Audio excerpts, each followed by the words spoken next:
Hi friends, நம்ம இன்னைக்கு என்ன பதிவுன்னு பார்த்தீங்கன்னா, உளுந்து மாவு வந்து எப்படி ஆட்டினா புசு புசுன்னு இட்லி வருமோ அது மாதிரி அம்மா நான் சொல்லித்தர பாருங்க.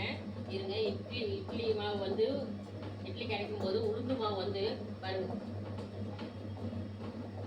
உளுந்து மாவு இருக்குது உருவில்.